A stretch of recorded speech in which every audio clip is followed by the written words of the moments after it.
Coming up on the season premiere of World Fishing Journal, mixed martial arts fighter Mike Quicksand Pyle takes a break from the physical demands of training and explains why fishing is his perfect escape.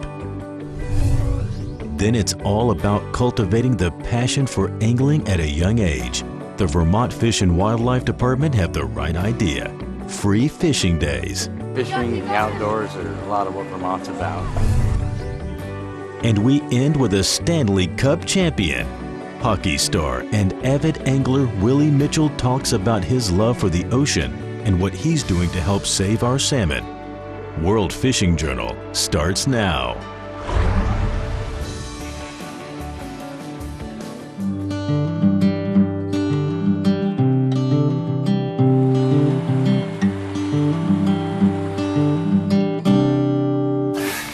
What's up, guys? I'm Mike Pyle.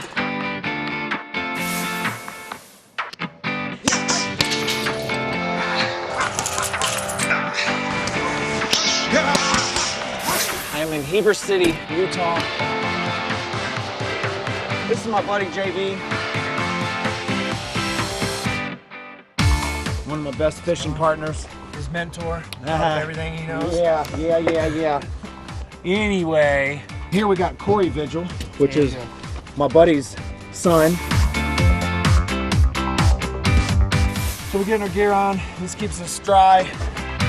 Today we're going to be fishing for rainbow trout and brown trout.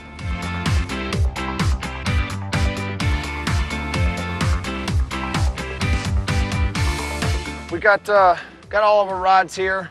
As you can count, there are 3 of us, but we have 5 rods. So the reason behind that is we are set up for nymphing and we are set up for dry flying. See you guys on the river. The mantra of my life consists of 3 F's. It's family first, fighting, and fishing.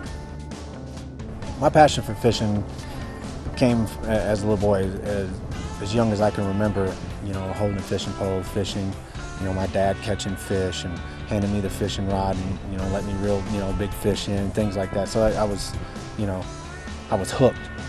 As a professional athlete, being a fighter, it's tough on the body, you know, it's very demanding.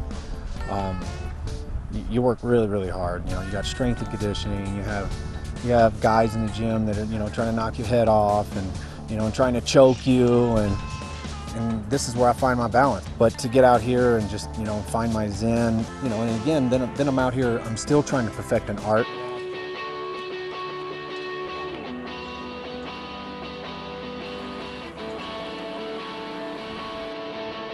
The cool part of the challenge is trying to figure out the anatomy of the river and where do you think that the fish are resting. So you got to think like the fish. You have to kind of put yourself in his position. Where would I be if I don't want to expend a lot of energy, and where do I want to be where the most food is available? That's what's cool about it. You know, there's always a challenge of figuring out the puzzle, figuring out which fly I need to, you know, use, and decisions. See, that's the problem. When you have a tray full of all kind of flies that you catch fish on, you know, it's like standing at a buffet and there's just so much food there, and hell, you want to try it all. The similarities in fighting and fishing, I guess they're you can compare them a bit. I have to be technical in order to get what I want. I have to be technical to catch a fish. I also have to be technical to defend myself and to be successful in the cage as well. It's just about being out here, you know, with your friends, giving each other a hard time, having fun, and just taking it all in, you know, and then catching a fish or 2 or whatever, that's just a bonus. Most importantly, I don't have to dodge punches. Me and JV, we compete. Of course, you know, it's a friendly competition. And I will have to say most of the time I win. But, you know, that's the way it is. Somebody's got to win, somebody's got to lose. I'll catch one for you, and I'll hand you my rod and you can reel it in. That way they can get you on camera landing a fish today. Better look out, Jack. I done pulled out the secret weapon. Now some of the fish are starting to look up, and what I mean by that is I'm starting to see fish rise. So that lets me know that the bug activity has changed. So I'm fishing on the top now because I want to catch these fish now that are looking up at some of these smaller midges that are starting to try to break through that surface. Kyle, if you keep going the way you're going, you might have to drive to a pet store to see a fish today. Let me tell you something, Dewey. I can outfish a river otter.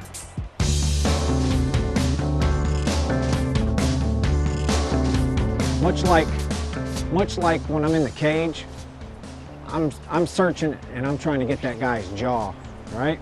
Things that I do, you know, is very, very physical. My body takes a lot of abuse. It just wears on you physically and mentally, and your body needs a break. You know, we're only human, and you have to listen to your body, and you got to take a break. And my break is what you're looking at right now. I mean, it's just great. And I come back as a new person because, you know, you'll wear down in the gym. It wears you down, and, you know, again, like I was saying, it's physical. There he is. Secret weapon. Already. I told you. Hey, Pulled out the secret weapon. Rainbow Warrior? Oops, come off. And he's gone. Don't count. Well, that counts. Got it on camera. You know, the hardest skill is landing it, not hooking it. And that one doesn't count, buddy.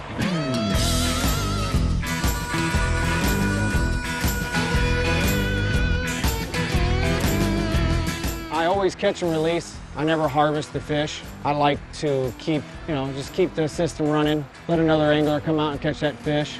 I use barbless hooks so that I keep the damage to the fish at a minimum.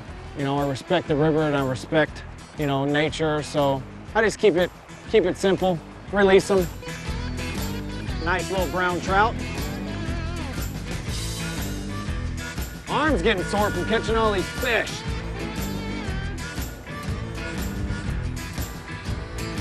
There's another one. JB! Another one. Woohoo! Another one bites the dust. You know, no pun intended, but you're thinking on the fly, right? When I'm on the river and when I'm in the cage. I make the wrong choice out here, I don't catch a fish. I make the wrong choice or the wrong decision in a fight, it could cost me the fight. I get caught in a submission, or I get knocked out, or I lose the decision.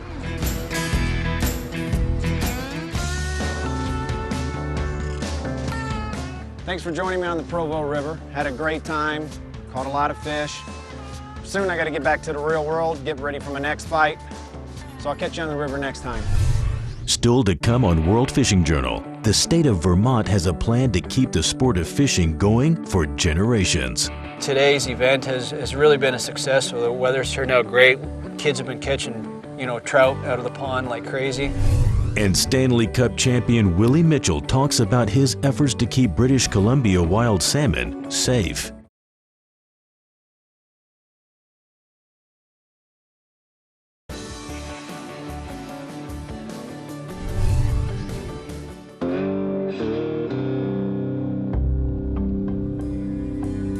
This is Lake Champlain. It spreads out over Vermont, New York, and Quebec, where it's home to some pretty good fishing.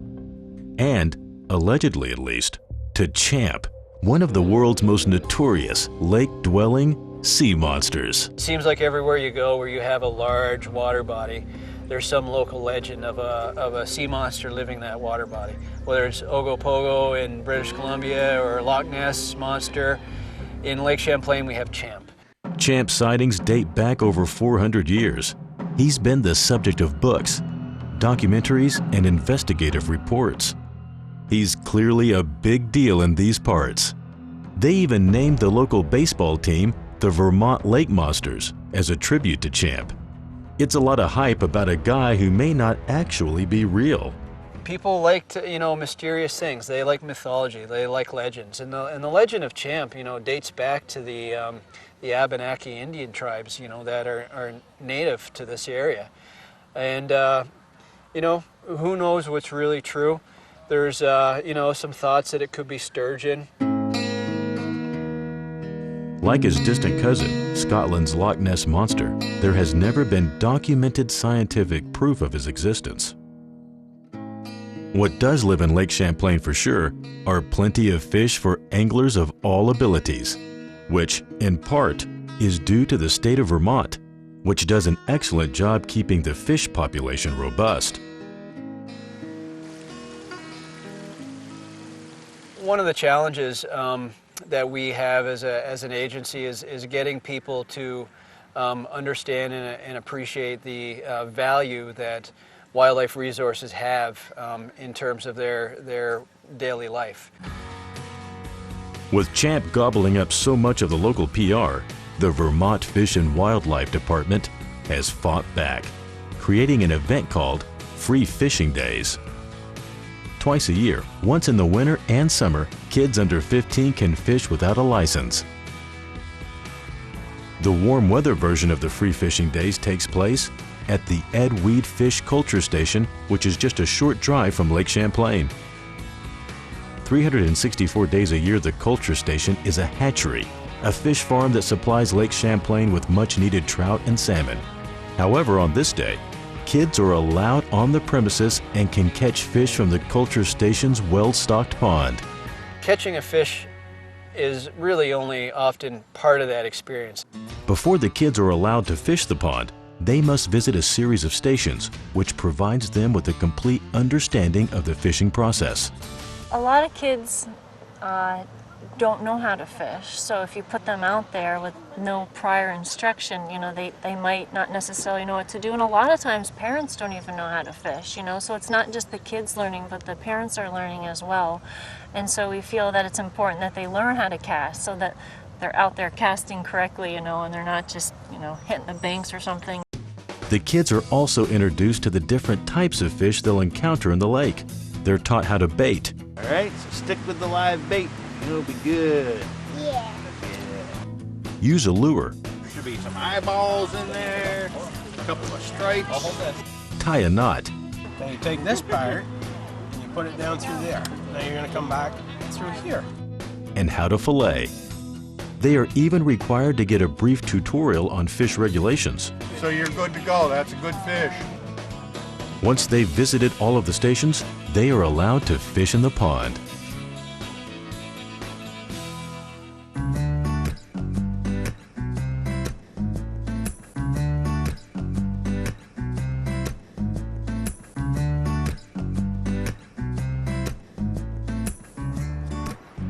I think it's important because it's less eye-potting and more fishing. I think that's the important thing. We're native Vermonters, most of us except for Natalie. And I think hunting and fishing and the outdoors are a lot of what Vermont's about. And that's what I like to promote and teach the kids. And working together as a team. That's what I like to see. Yeah, absolutely. So that's why we're here. We're here to learn how to fish, have fun, and work together as a team. We all caught the fish. Each one of you caught one? Yeah. I caught two, he got two, and they each got one. Now, is this the first time you guys have caught? It's their first time that they've came here, but it's my third time and her second time. I like fishing because I live in Tucson, Arizona, so I can't fish there. And when I come here for the summer, I had the opportunity to fish. The fishing event is really important, particularly for educating young folks. Again, it's a children's fishing festival. We really want to initiate young folks into what fishing is all about. Rain threatened earlier in the day, but the weather has been good, and a steady stream of young visitors took part in the Free Fishing Day. Today's event has really been a success. The weather's turned out great. Kids have been catching, trout out of the pond like crazy. Everybody's having a good time. Yet despite the event's success, the Vermont Free Fishing Day still has a ways to go before it reaches the level of popularity enjoyed by its most famous, alleged resident. Yeah, sometimes Champlain gets a little bit, more press time occasionally than us, but, that's what mythical sea monsters will do. Up next on World Fishing Journal, as a member of the Stanley Cup champion LA Kings, Willie Mitchell tries to lend his star power to raise awareness of the many salmon problems in BC.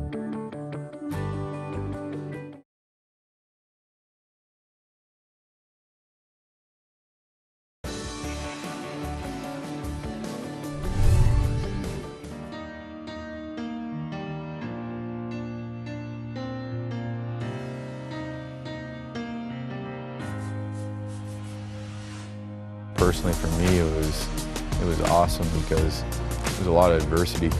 I had 2 knee surgeries. I had a doctor saying I was never going to play hockey again. But to win a Stanley Cup again after all that adversity, was really cool. So when someone tells me that, you can't play hockey ever again, I don't know. I like proving that wrong, and so I don't know. Maybe there's some overlap between that and then, my beliefs off the ice.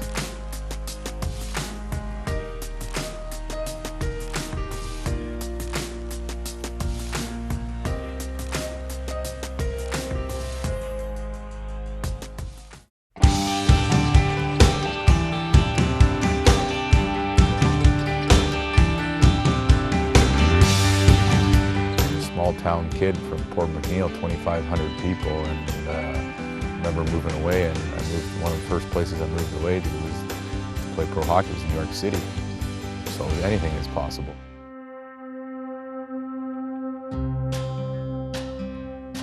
My father's into fishing, took me in fishing, and on the weekends that was the getaway in the summer, right? Is you go out, spend the night on the boat, go fishing, do all those things. And in the winter, as my buddy says, I chased around a piece of rubber. I played hockey. I'd head up to the local arena and play hockey there at noon hours and lunch hours. Most kids would go play football. I'd walk across the soccer field and get to the arena, have my salmon sandwich, my dad would be there, skate, and that's your life.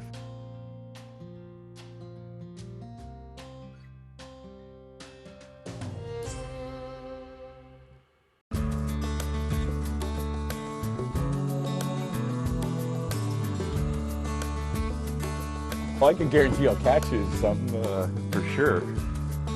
I'm not guaranteeing size.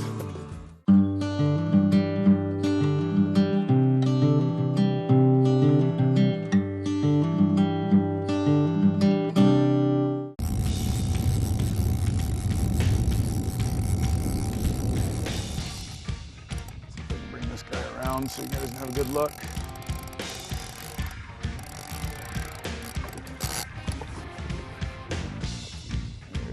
Probably gonna shake himself loose.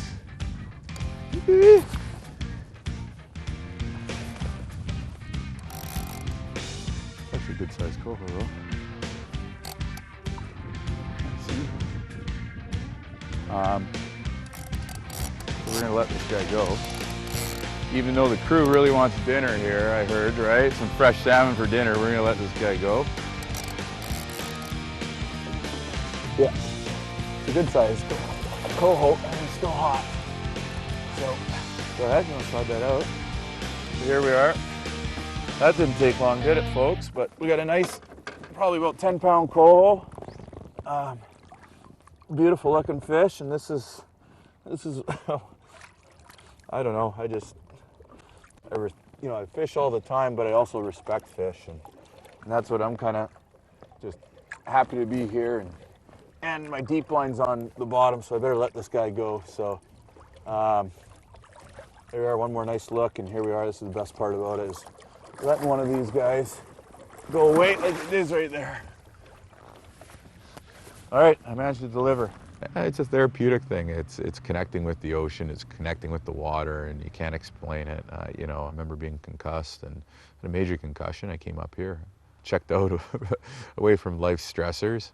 And there's none up here, right? You just be. It's just all about being. And so I checked out from those things, and I can tell you that my concussion got better like very, very quickly after that.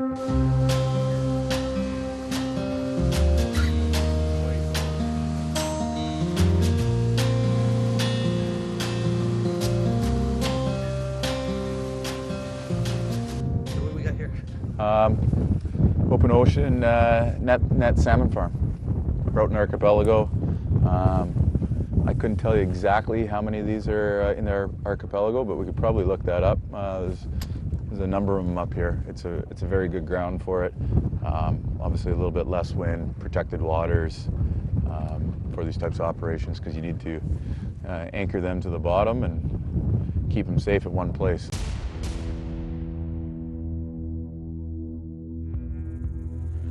Originally we thought it was a really, really great thing to do, and growing fish is a good thing to do, because the wild stocks in the ocean can't sustain global consumption.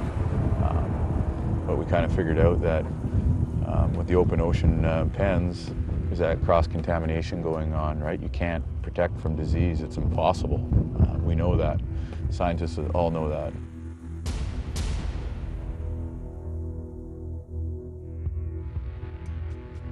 It's just a high density, and you have a classroom of, normally a classroom is like 30 kids. And all of a sudden you go high density, you got 500 kids in this tiny little classroom, and one of them has the flu. Well, more than one's going to have the flu, right?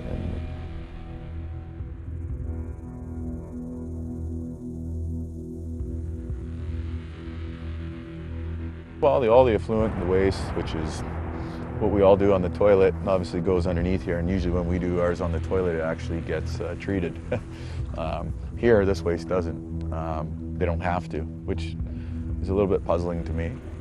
But the other things are too, is right, we don't talk about and often get overlooked because the disease thing's the buzz thing right now, but you have high density fish sitting out here in the open ocean, and what wants them? Predators, right? So you have seals, sea lions that are trying to get into these pens all the time, and quite frankly, they do.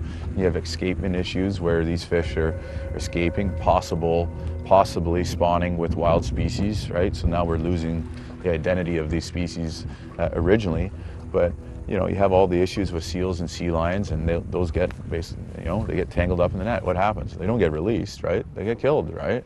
They die.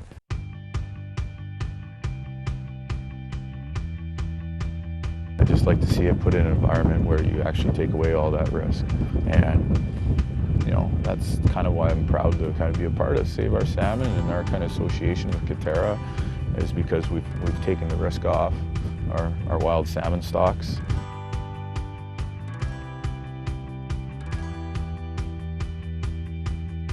That's something I'm really, really proud of, and hopefully we can continue to change the way things are done. For past episodes and videos exclusive to the web, be sure to check out worldfishingnetwork.com/WFJ.